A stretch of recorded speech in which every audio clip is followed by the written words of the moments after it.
to Message Monday. Christian men, Christian walk, Christian talk with your hosts, Tony Briscoe and Gary Dotson. We discuss faith, marriage, family, parenting, politics, and mental health, world news, and most of all, faith again.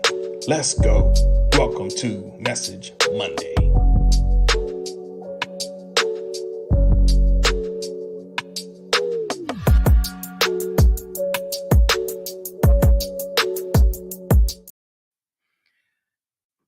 What's up, beautiful people? Yeah, I know I'm late. I'm late. But I'm here. What's happening? Hope everybody's doing well. This is episode 2 of Summer Shorts. And so I am grateful to be alive. My June did not end great. We had a lot of things come up of a personal nature that, life always is going to keep and continue lifing. And so that TI is what it TI is. But nevertheless, I'm grateful to be here. Summer Shorts is really just designed to keep the show going and really deal with some things that I thought were pretty pressing, not to at least add a voice of clarity to. From my opinion, of course, because, my opinion is just my opinion. Does not mean that it's law. And I try to be factual in all of that. So grateful for this space and grateful for this time to be here with you all again. And so I ask the Lord to bless as I move forward with more of something that I have written that I want to share with you all on tonight. And with that being said, I do hope that your week has been well. It is July 1st. And so for all the July 1st birthdays out there, happy birthday. My big bro's birthday is tomorrow. And so grateful to, just, be alive. Also for men, please get your health checkups. Had breakfast with a group of brothers on Saturday. So men, please get your checkups done as you need to. I am still trying to find a doctor. I have gone through, I think, 4 doctors in 5 years. They just don't seem to stay with the practice. And it's really hard. And so other than that, go get your checkups, man. Please, don't wait, don't delay. Make sure you get those yearly. I have spoken with a couple of brothers who have never had an annual physical, who were in their 40s, and they look well. Relatively, they look well, but still, to be 40 years old in your 40s and have never had an annual physical, is just, I don't think it's just a good approach. Even with the best eating habits, there can still be some challenges. I have a friend who was diagnosed with prostate cancer, not prostate cancer, excuse me. I think testicular cancer in his when he was 38. And so he had to go through some treatments as well. So you just never know. He's physically fit, he's in great health and great conditions. And so, there are just times when you just need to go make sure that you are getting checked out. And that also goes for my sisters as well. Please go and get checked out. It's the only time I tell women, fill yourself up, make sure you get your breast examined. The female body is beyond a mystery to me, the things that women have to endure. I thank God he made me a man. That's all I can say. I'm grateful. I don't take it for granted. Women go through a lot, in their bodies. And I talked about last week about it's not last week, but I was talking to someone, a friend of mine. And I was just saying, it's tragic to learn of husbands who've left their wives when they were diagnosed with breast cancer.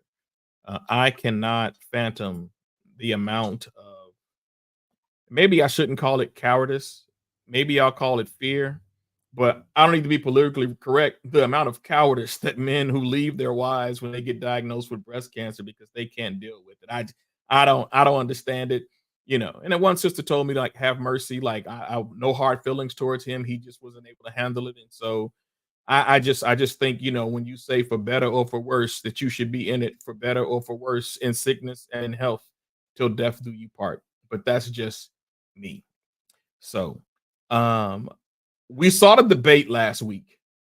I called it the great debacle, but it was the debate. And so I just want to read something I've been writing because I wanted to make sure I really express my thoughts the way they should be expressed. Grace and peace to you, Evangelist Johnson. Thank you for joining. For those who are out there, please share the broadcast. I just want to read something that I've written. And part of it's dealing with the great divide in the black church and the white church. And I know we don't like to use such things, but what I've written kind of explains that. But when it comes to this election, there is clearly a side that's Democratic and there is clearly a side that is Republican. And at the end of the day, we should all be on the side of the Lord in prayer. Uh, and I don't even want to say so much in praying and asking him who we should vote for, but in prayer for this country and this nation for whoever gets elected, that we have to see a big picture. And so while I see a clear choice here, there's others who see a clear choice that's different than mine. And I think if we get into the name calling and calling each other names and things like that, it's going to pretty much become zero sum and we'll really have nothing to discuss. And so I'm just going to read what I have written and I'm going to check out because Summer Shorts, again, is designed to keep it short. So tonight, we will start with the elephant in the room. I'll table Project 2025 for another discussion because I'll have to do more research to see what's the sources that are out there that have research teams that can report on Project 2025. I will say this, however, for those who consider themselves affiliated with the Democratic Party, less time should be spent on what the conservative right is doing in this playbook for a new world order, and more time talking about the Democratic continuity plan for 2025 with the potential end to our democracy as we know it. And make no mistake, Project 2025 will resurrect laws from the 1800s and dismantle the Civil Rights Acts of the 1960s and throw this country into the worst economic and social bloodbath that you can imagine. What we witnessed last week at the debate was an embarrassment of astronomical proportions.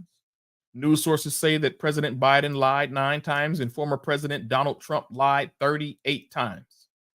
Like most Americans, I watched and cringed at the example of leadership displayed at the debate. However, there was a clear victor, in my opinion, and it wasn't America. It wasn't the American people. It was those who would consider us their enemy. The POTUS was not in his best of health. And why should he be? He's the only one who was on that panel who took time out to debate while running a country, while the other candidate, a convicted felon, has been battling legal woes. Yet those things do not matter to some. Both current and former presidents are older. There's a lot of things at hand. The war in Palestine against Hamas has leveled a campaign against the Biden administration as well as the Israeli government. The impact of this on Congress has shown us that any U.S. politician who attacks politically or critiques Israel will not be able to contend against the money campaign that will be levied against them to ensure that they do not retain their seat. We saw this last week against Representative Jamal Brown. There are many of my African American people, some of my friends, who've shared their discontentment with the Democratic Party and shared their support for Trump. I encourage all Americans to vote your conscience. Vote for who you believe is the best candidate. Vote for you who believe will uphold the values that will impact every American and not just a subset of a few. When I ask them why they are voting for former President Trump, I get 2 of the same responses. 1, I'm tired of Democrats pimping the black vote and black churches. And 2, Trump is good for business and my money. In turn, they asked me why I'm voting for Joe Biden, and I told them I didn't vote for him the first time. I opted for one of the other presidential contenders consciously to avoid any feelings of attachment to any president. However, during this election cycle, we have more at stake. I have always led with heart, and my heart is leading me not to make a scapegoat vote this election season. It's leading me to vote for the voterless, and that vote will be cast for President Joe Biden. Now, this is a Christian show. And so there are some who will condemn me to hell for voting Democratic, just like there are some who will condemn others to hell for voting for President Trump. So let's discuss the second elephant in the room. The divide between the white and black church was birthed since the first AME church was established. There's always been a separation. The Democratic Party or Dixiecrats are now the generational Republicans. We can talk about the old Democratic Party and its complicity to slave laws and slave Bibles, but that Democratic Party is not the one that's represented today. We can talk about the old Republican Party, credited with ending slavery, but I lean towards Lerone Bennett Jr.'s forced into glory when talking about former President Abraham Lincoln. I am conservative in my views, which is probably why my stocks and investments suck. But I believe in traditional values. Christianity has had an impact on my life. I don't feel the need to break that down to a science. I am of the Christian faith, and those are the values that I live by.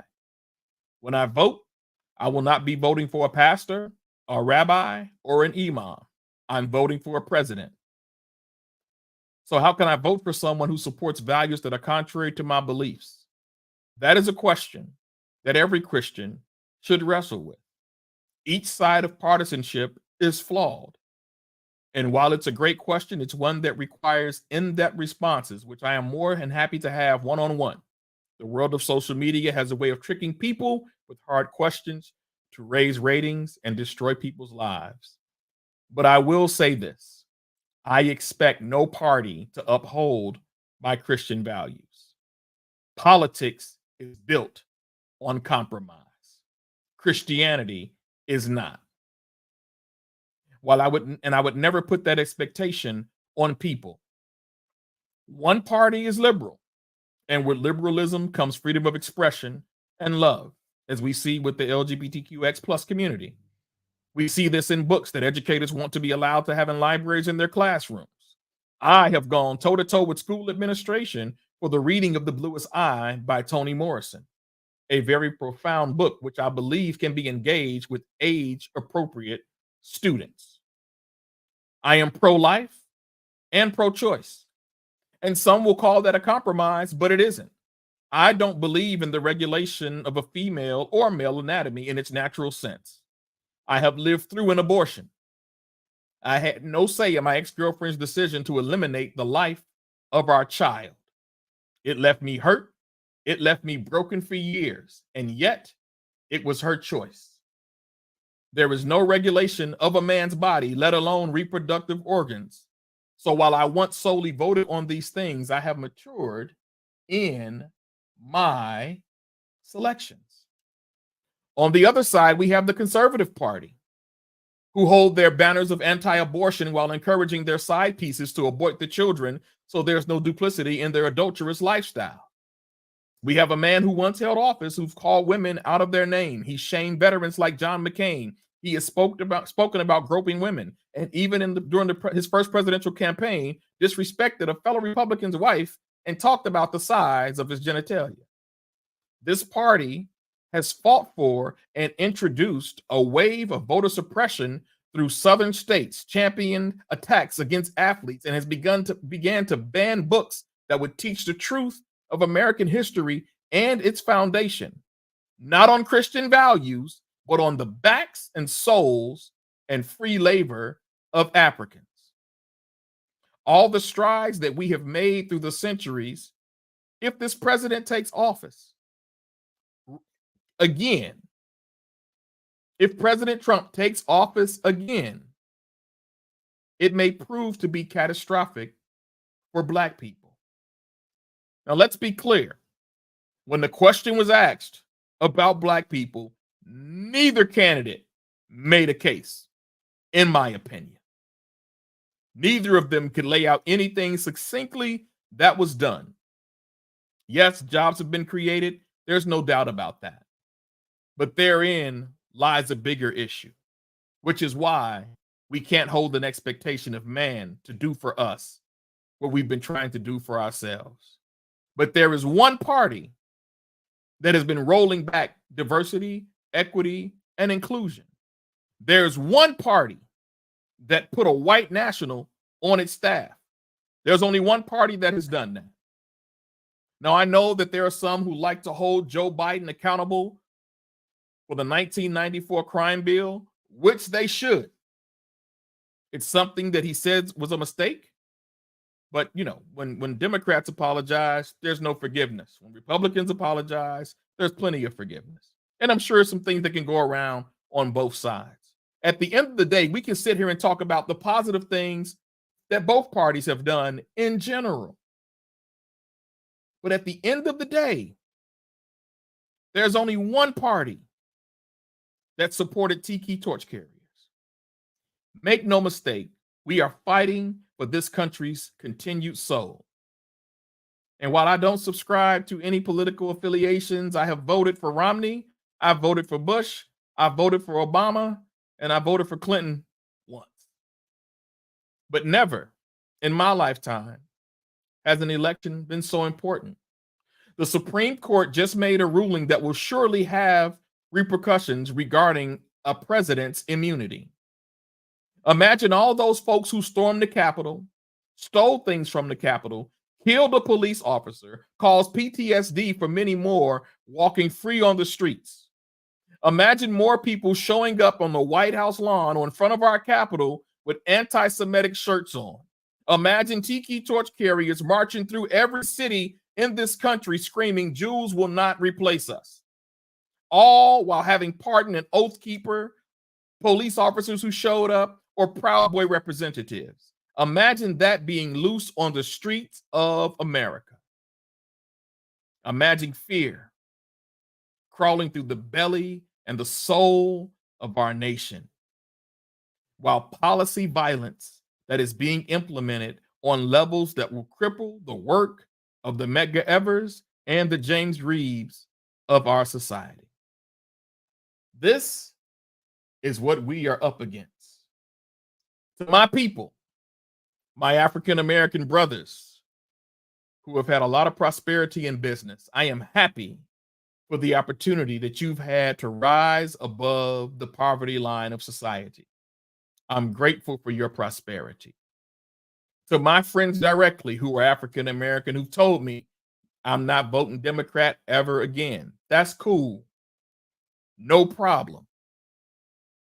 For those who said, "Nah, we just don't vote Republican, bro. Like, we just don't." That's cool. No problem.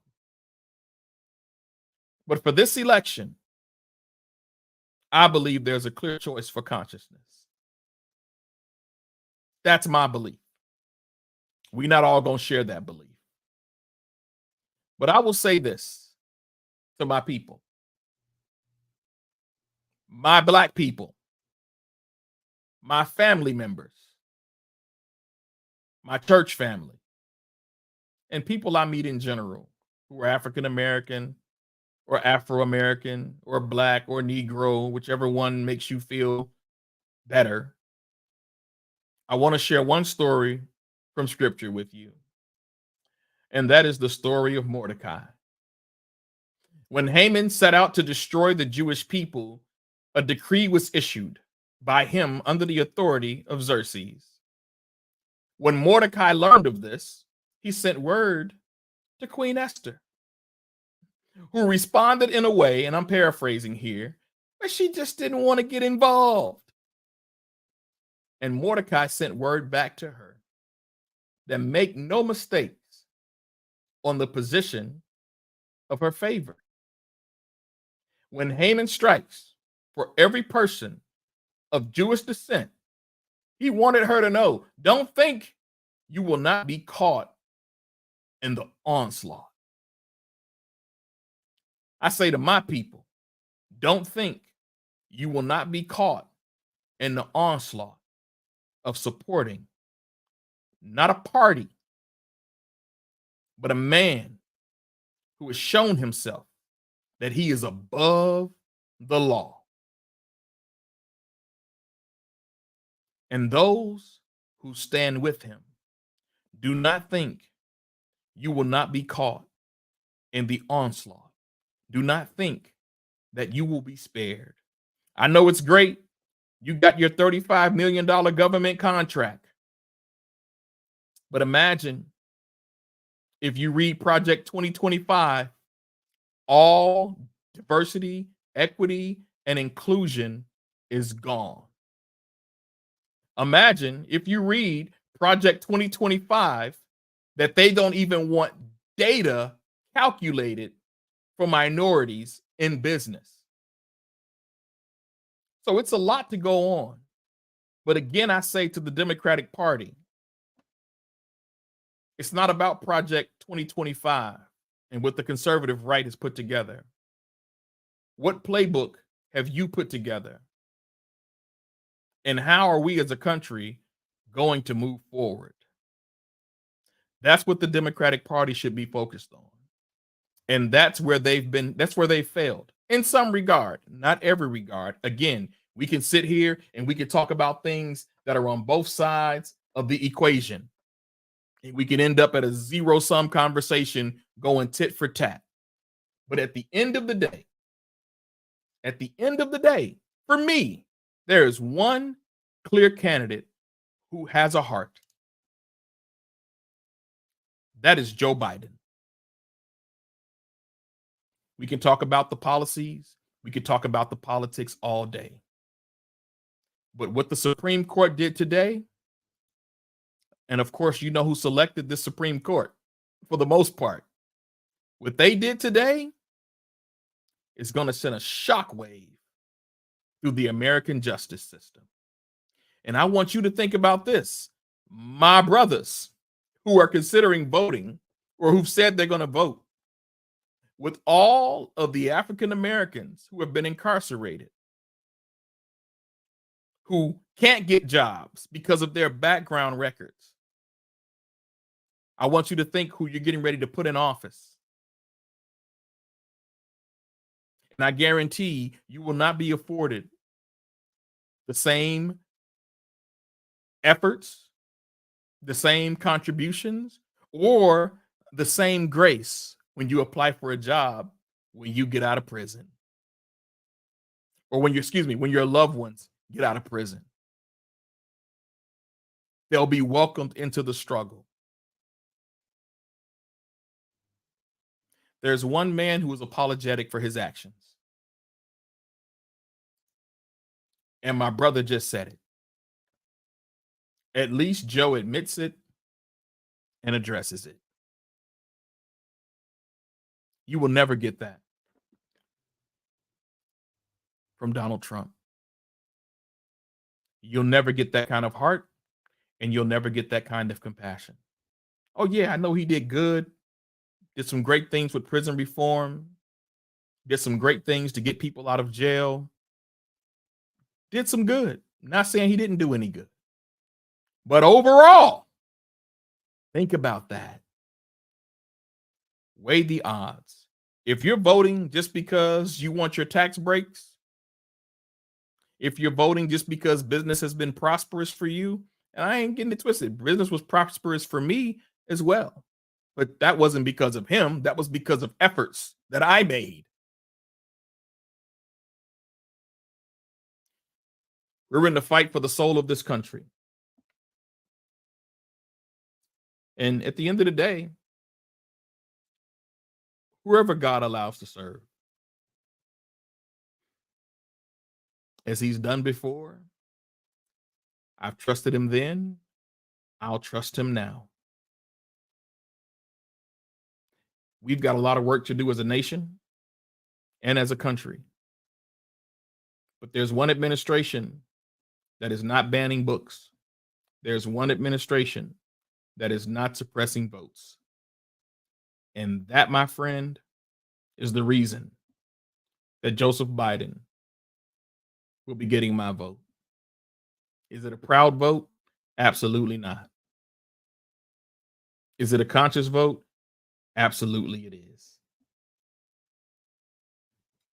So I have shared what I have wanted to share. I'm going to jump into some comments here. Thank you, Sister Linda. Thank you, Demetrius. And thank you for my Father's Day card, sis. I appreciate you. Thank you. That was very thoughtful of you. Very thoughtful. Eddie says Trump wants the Central Park 5 in prison and still wants the Central Park Five in prison and advocated for their execution as teenager. He refuses to apologize. See him for what? Absolutely. I think that's the main thing. This dude put he put out, didn't he rent something, a space in a newspaper about the Central Park Five? Never apologized to that. Never. Refuses to. And because of people like him, those young boys went through a hellacious life.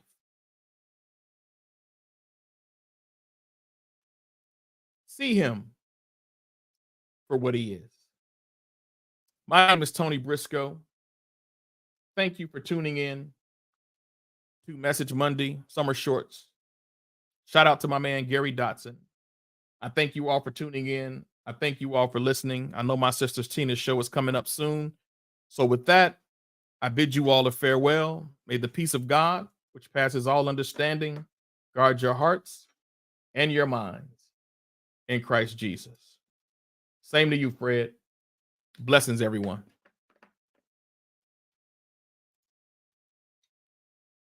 Welcome to Message Monday. Christian men, Christian walk, Christian talk with your hosts, Tony Briscoe and Gary Dotson.